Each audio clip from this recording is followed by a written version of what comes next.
mengenal Anda dulu ya. Ini Sofyan Bahruroji ya? Ya, betul Pak. Dari mana nih S1-nya? S1-nya di Universitas Muhammadiyah Jogja.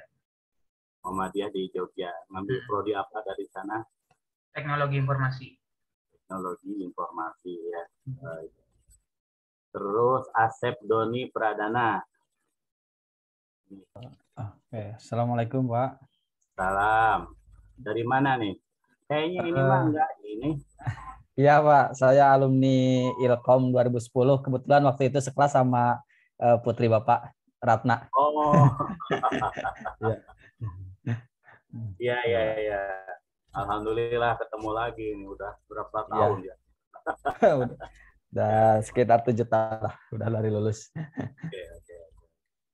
Ya, Alif Geraldi.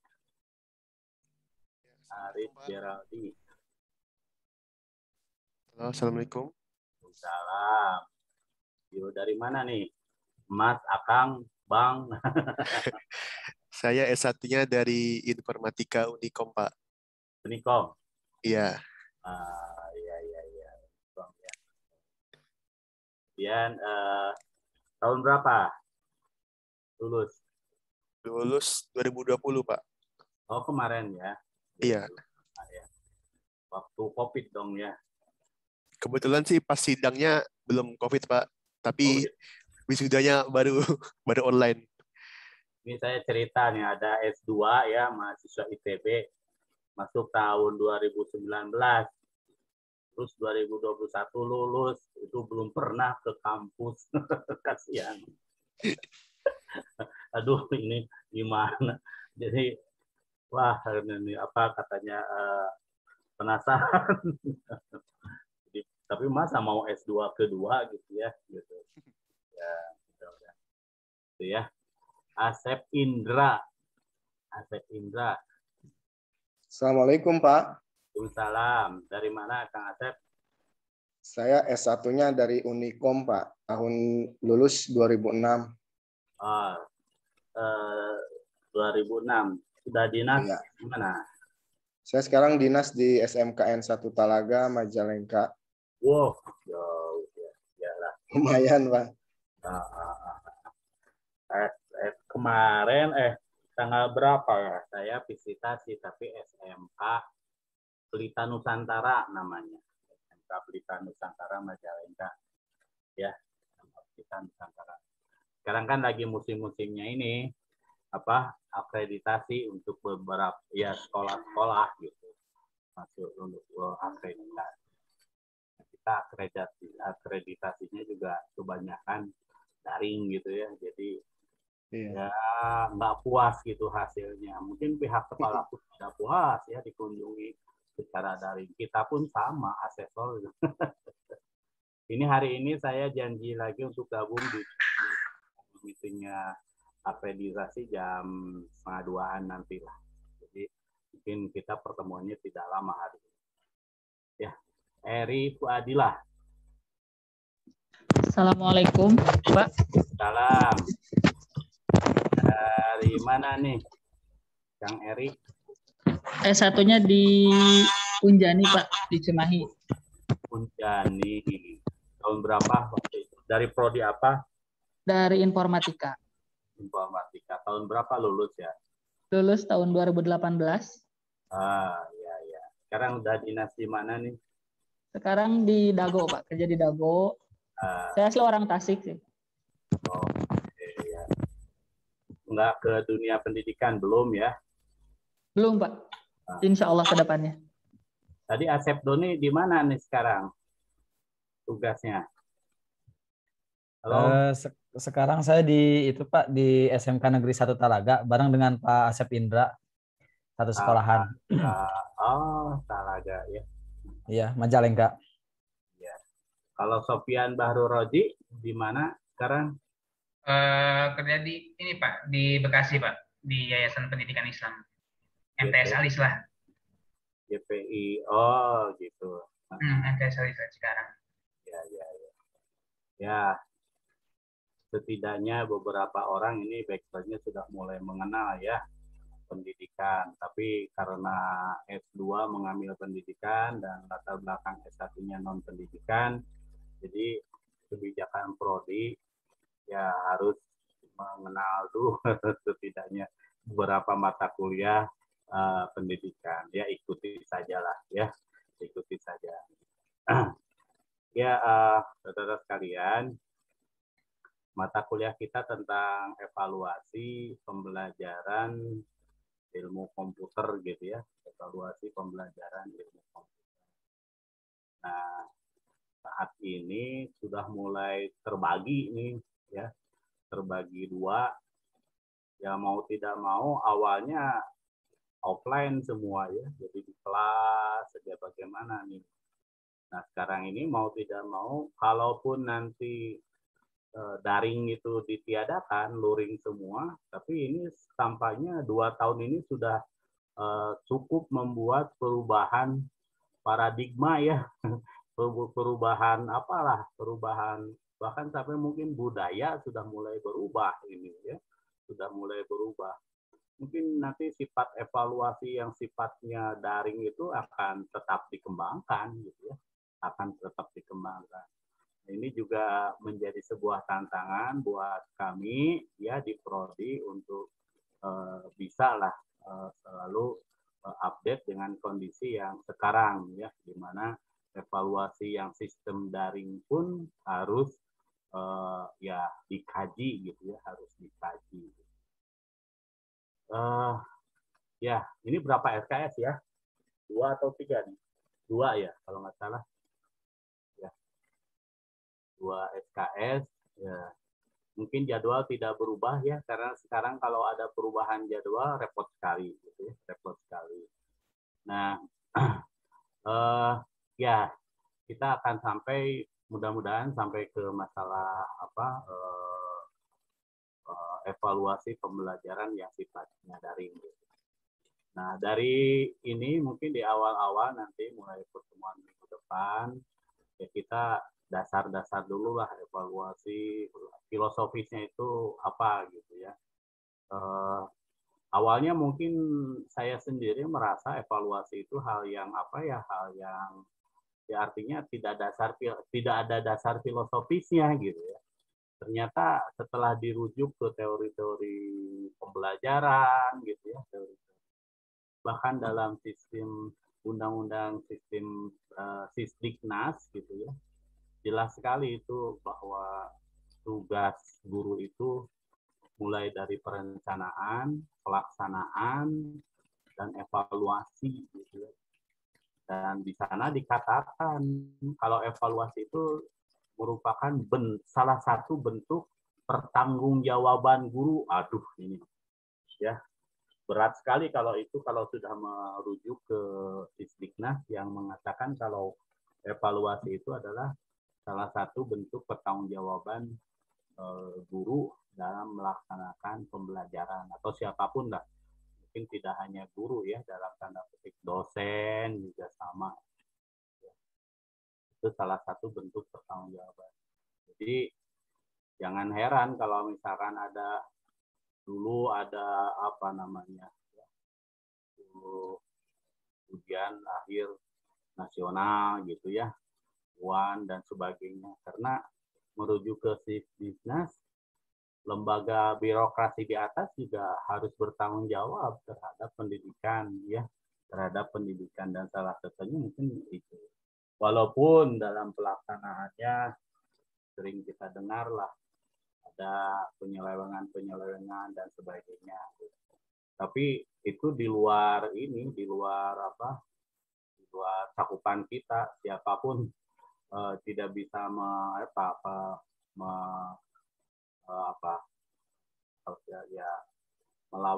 melawan bisa barangkali, tapi kalau sampai harus berubah ya tidak bisa. Ya mulai dari kalau di sekolah itu menentukan kriteria ketuntasan minimum ya, kalau tidak salah ya. Tuh. Jadi seberapa besar misalkan nilai sebuah mata pelajaran itu kita tentukan. Itu ada cara-caranya. tidak asal perkiraan. Tidak asal perkiraan itu. Bagusnya dihitung gitu ya, dihitung sampai muncul KKM untuk sebuah mata pelajaran berapa, digabung lagi nanti muncul KKM sekolah malah ya, KKM sekolah. Nah, KKM itu menjadi satu indikator juga dari kualitas pembelajaran yang ada di sekolah tersebut. Kalau seorang orang tua, kalau lebih cerdas itu akan melihat ini KKM di sini matematik misalkan ya berapa? Kalau menentukan 60, wah bahaya itu. Jadi artinya ya paling tinggi hanya berharap dinilai 60 saja gitu ya untuk mencapai naik kelas dan sebagainya. Tapi kalau kita mendapatkan sekolah yang KKM matematik 85, 87, wah ini ya harus jadi penasaran gitu. Berarti setidaknya pembelajarannya bagus, fasilitasnya bagus, gitu ya. Dan dia mungkin menerima mahasiswa dari ininya yang bagus juga, atau dari bawahnya itu, kelas bawahnya itu bagus. Itu bagaimana cara membuat KKM, kita coba akan diskusikan. Terus nanti juga kita akan belajar tentang dia memahami tentang secara filosofis jenis-jenis evaluasi itu apa saja, misalkan jenis evaluasi itu apa. Ada yang sifatnya kumulatif, misalkan kumulatif untuk satu kelas, mungkin sekarang yang namanya tes akhir semester ya, tes uji, tes akhir ya namanya itu tengah semester, akhir semester. Mungkin nanti kumulatif untuk satu sekolah ada ujian akhir gitu ya. Nah, sifatnya kayak gitu. Tapi di samping itu juga kita bisa menyelenggarakan tes-tes yang insidental ya. Habis sebuah materi konsep ada tes, namanya tes formatif ya, tes formatif. Itu ada juga pembagian ada tingkatan antara evaluasi, ada penilaian, ada pengukuran gitu ya. Ada juga tes. Nah, nanti akan dipahami bedanya antara tes, dengan pengukuran, dengan penilaian, dengan evaluasi apa. Nah, ini kalau sebuah mistar ya, sebuah mistar itu alat ukur. Itu dalam evaluasi disebutnya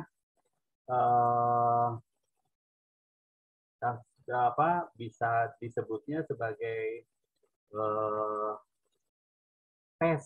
Jadi dalam evaluasi tes itu alat ukur.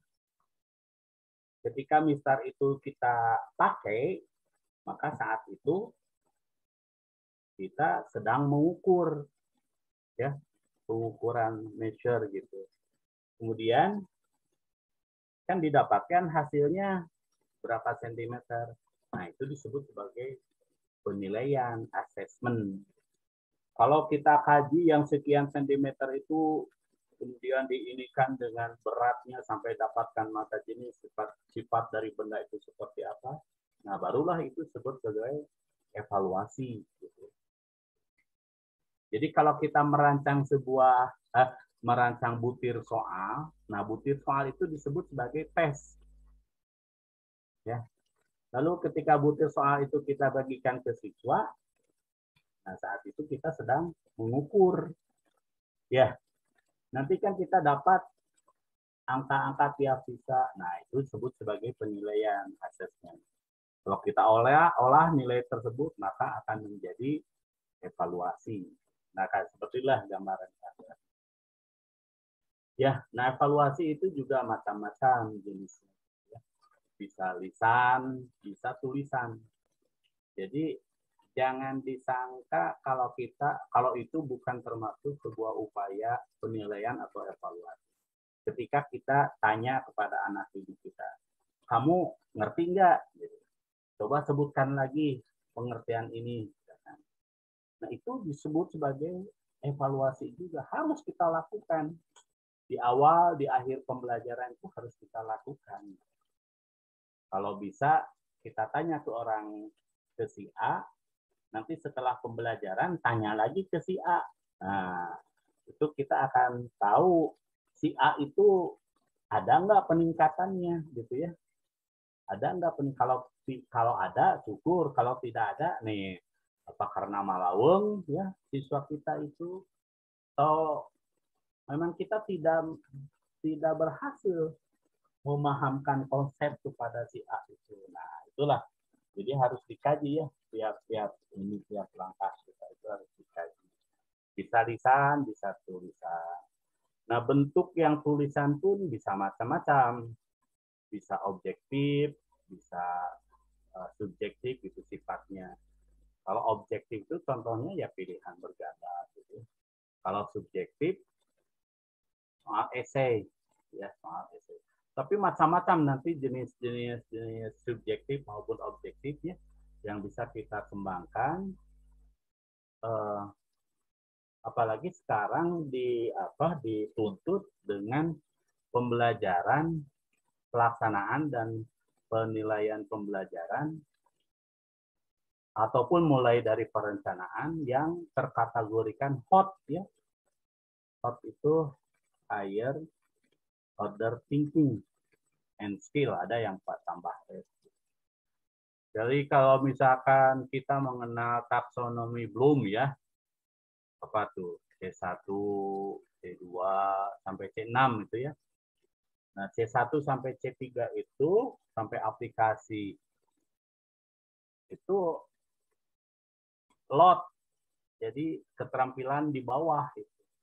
Kalau sekarang harus hot ya, keterampilan yang lebih tinggi lagi. Nah, dalam merencanakan, melaksanakan dan mengevaluasi harus seperti apa yang terkategorikan ke hot. Hot itu ya gampang ya. Kalau kata indikatornya mulai dari C4, C5, C6. Kalau C4 itu sintesa, analisa, dan evaluasi gitu ya. Itu. Nah, kita harus memahami, harus mengenal evaluasi yang seperti apa yang bisa menjaring kemampuan hot dari siswa gitu ya. Harus. Gitu. Jadi sebetulnya sudah tidak musim lagi nih ya. Kita membuat soal kapan, di mana, apa gitu ya. Sudah tidak musim lagi. Sebab itu menunjukkan C1.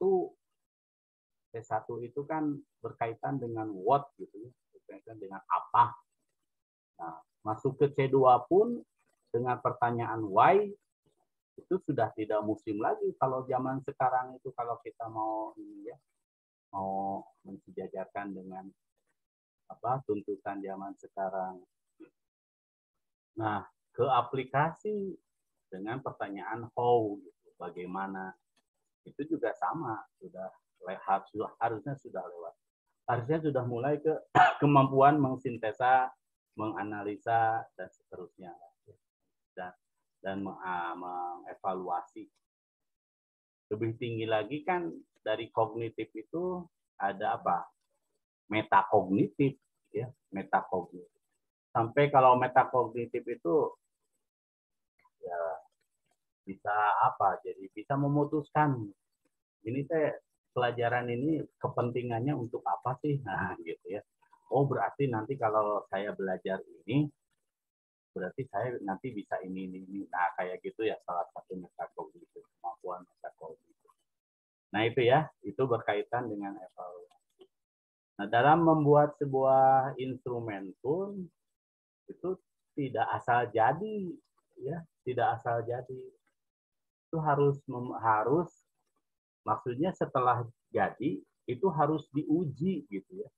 Diuji kualitasnya, kualitas dari instrumen. Bisa kita lihat reliabilitas ya, validitas gitu. Tingkat kesukarannya, lalu kan kalau dalam soal objektif ada selain dari kuncinya ya Lalu ada yang lainnya kan namanya itu ada kualitasnya. Misalkan kita mencantumkan kunci jawaban A, yang B, C, D itu harus berkualitas, tidak asal. Contohnya misalkan gini, kita buat soal tentang software, ya, tentang software. Tapi ada salah satu jawaban itu yang berkaitan dengan hardware. Otomatis tidak akan pernah dilihat kan, ya, pilihan itu. Artinya apa? Sama saja dengan tidak ada. Ya, pengecoh, artinya kualitas pengecoh namanya. Nah, kemudian ya tingkat kesulitan gitu ya. Lalu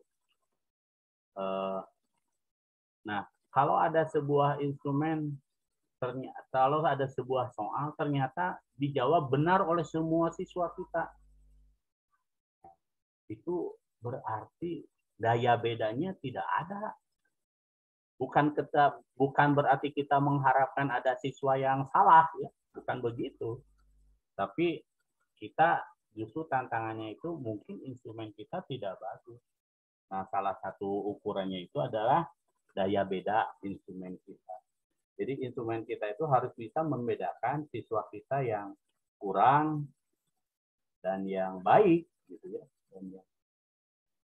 Nah itu ya, seperti itu evaluasi. Ya sekarang ini sudah berkembang. Mungkin aplikasi-aplikasi tertentu yang sudah ada, tinggal kita memasukkan jawaban-jawaban, validitas, reliabilitas, daya beda, tingkat kesukaran, atau kualitas pengecoh, sudah bisa langsung dapat gitu ya hasilnya. Ya kalau kita langsung dapat hasilnya bisa saja, tapi kita harus tahu dari mana itu, ya dari mana indikator-indikator itu muncul. Gitu. Ya, nah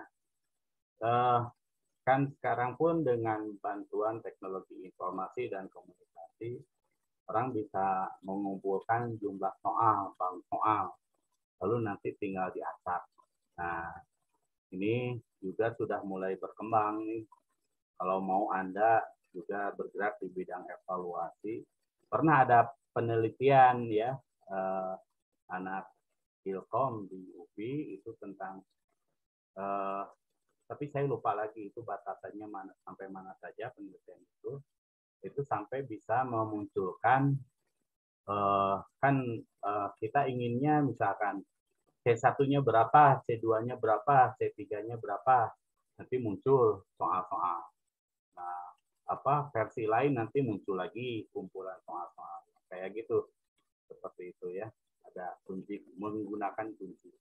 Nah, itu silakan nanti Anda kembangkan penelitian tentang evaluasi. Lalu ada juga aplikasi-aplikasi yang instan yang bisa ya dengan kemajuan TIK ini bisa membuat instan soal-soal dan bisa membuat cukup siswa kita itu motivasi dan minatnya itu terbangkitkan ya. Ketika di awal-awal dikasih soal suruh menjawab dengan waktu dan sebagainya, nanti muncul ranking 1 siapa, ranking 2 siapa gitu. Nah, itu. Baik, ada beberapa referensi yang mungkin nanti saya akan bagikan ya lewat spot juga ya, ya, sebagai bahan tandingan. Kemudian juga saya akan inikan beberapa penelitian yang sudah dilakukan dalam bidang evaluasi pembelajaran. Jadi secara khusus ada penelitiannya banyak gitu ya, evaluasi pembelajaran itu. Biar wawasan kita terbuka lah. Mungkin juga bisa dikaji penelitian dari luar negeri, lalu kita adopsi dan kita terapkan di kita juga boleh. Kalau mau mengembangkan aplikasi tertentu, ya pesan saya jangan terlalu luas, tapi biarlah kalau keluasan itu nanti di lapangan dikembangkan. Yang penting sekarang ada, tapi memang urgen ya permasalahan. Nah itu barangkali yang ingin saya sampaikan di pertemuan awal kali ini. Barangkali ada pertanyaan atau sesuatu yang akan disampaikan sebelum sebentar lagi saya mau izin. Ayo, peserta kita ini ada 6 orang ya. 6 orang berarti tadi saya belum berkenalan dengan Bayu ya. Bayu. Halo Pak. Oh, ini Bayu Ya, Pak. dari mana nih Bayu? Saya asli Bandung. Ini sebelumnya mohon maaf saya belum bisa open kamera Pak, lagi di tempat kerja. Sambil nyimak Pak. Saya asli Bandung Pak, lahir di Bandung, tapi setelah menikah pindah ke Cirebon gitu Pak. Lagi berkegiatan di proyekan Pak, proyekan software development. Oke lah. Ya. Terima kasih. Jadi Ya, ada 6 ya yang sudah hadir, tapi saya belum cek di perwalian atau di spot berapa jumlah mahasiswa. Ada pertanyaan? Nih, silakan.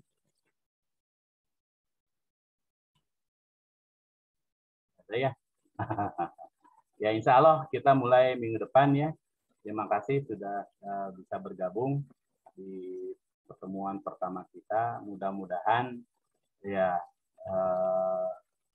kita bisa berbagi pengalaman, pengetahuan agar walaupun sifatnya unpulen tapi bisa memberikan bekal yang berharga gitu ya untuk kelanjutan studi Anda. Dan bahkan kalau bisa tidak hanya ke evaluasi, tapi Anda juga mungkin harus telusuri, misalkan ada mata kuliah yang didaktik metodik gitu ya, didaktik metodiknya nanti digabungkan dengan evaluasi, nanti bisa menghasilkan permasalahan apa nih yang ada ya, yang ada. Jadi walaupun sifatnya ambulan, tapi ya sekali lagi benar-benar bisa memberikan bekal ya. Karena itu ya tadi ya hasil-hasil penelitian sebelumnya akan coba kita diskusikan di kelas. Itu saja ya, karena saya sudah ditunggu untuk visitasi. Mohon maaf nih kalau ada kata-kata yang tidak berkenan ya. Mudah-mudahan kita bisa seterusnya melaksanakan ini dalam keadaan sehat walafiat. Ya. Assalamualaikum warahmatullahi wabarakatuh. Waalaikumsalam warahmatullahi wabarakatuh. Terima kasih Pak. Untuk mohon. Ya. Terima kasih Pak. Ya.